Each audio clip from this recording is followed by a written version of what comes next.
नमस्कार दोस्तों, मैं स्वागत करता हूं आपका अपने इस YouTube चैनल पर। आज हम इस वीडियो में पढ़ेंगे श्वसन तंत्र के बारे में। तो चलिए वीडियो शुरू करते हैं और पढ़ते हैं। मानव में श्वसन एक जटिल प्रक्रिया है। मनुष्यों में जो श्वसन होता है वह एक जटिल प्रक्रिया होती है, जिसके द्वारा शरीर में ऑक्सीजन का प्रवेश और कार्बन डाइऑक्साइड का निष्कासन होता है। तो मानव में जो श्वसन होता है वह एक प्रकार की जटिल प्रक्रिया होती है, जिसके द्वारा मनुष्य ऑक्सीजन को अंदर ग्रहण करता है और कार्बन डाइऑक्साइड को बाहर निकालता है।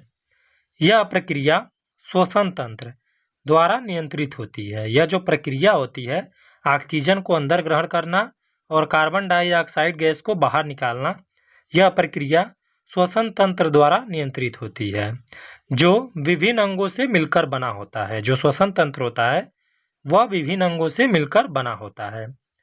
श्वसन तंत्र के प्रमुख अंग देखेंगे तो सबसे पहला जो अंग होता है वह होता है नाक, जिसे हम नोज कहते हैं। यहाँ से हवा श्वसन तंत्र में प्रवेश करती है। नाक के माध्यम से ही हवा जो होती है वह श्वसन तंत्र में प्रवेश करती है।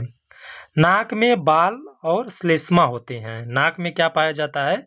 तो नाक में बाल और श्लेष्मा पाए जाते हैं, जो हानिकारक कणों को बाहर निकालते हैं। इनका काम क्या होता है कि यह जो हानिकारक कण होते हैं इसको बाहर ही रोक देते हैं या बाहर निकालने का काम करते हैं।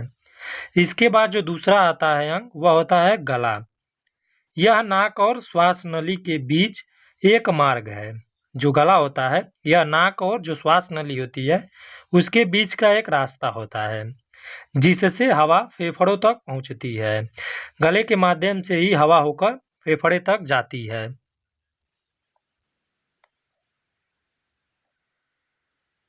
तीसरा जो अंग होता है वह होता है कंठिका। इसमें स्वर यंत्र होता है। जो कंठिका होती है इसमें स्वर यंत्र होता है, जिससे आवाज उत्पन्न होती है। जो कंठिका होती है इसी में स्वर यंत्र पाया जाता है और यहीं से आवाज क्या होती है आपकी उत्पन्न होती है। चौथा जो अंग होता है वह होता है श्वास नली।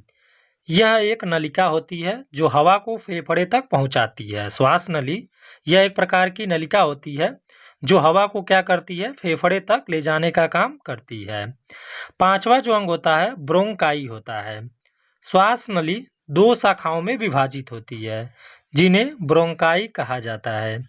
ये फेफड़ों में वायु राज्य तक हवा पहुंचाती है।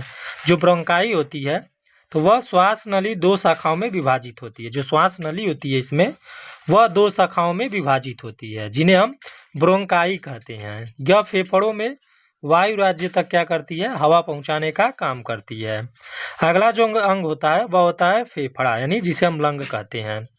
यह श्वसन तंत्र का प्रमुख अंग है। जो फेफड़ा होता है वह श्वसन तंत्र का एक प्रमुख अंग होता है, जहां गैसों का आदान प्रदान होता है। फेफड़े में ही गैस का क्या होता है, आदान प्रदान होता है। अगला जो अंग होता है वह होता है एल्वियोली। इसके बारे में पढ़ते हैं। फेफड़ों के अंदर छोटे बुलबुले होते हैं, जहां ऑक्सीजन रक्त में और कार्बन डाइऑक्साइड फेफड़े में प्रवेश करती है। तो इसमें क्या होता है, तो फेफड़े के अंदर छोटे छोटे बुलबुले पाए जाते हैं, जहां ऑक्सीजन रक्त में यानी ब्लड में और कार्बन डाइऑक्साइड फेफड़े में प्रवेश करती है।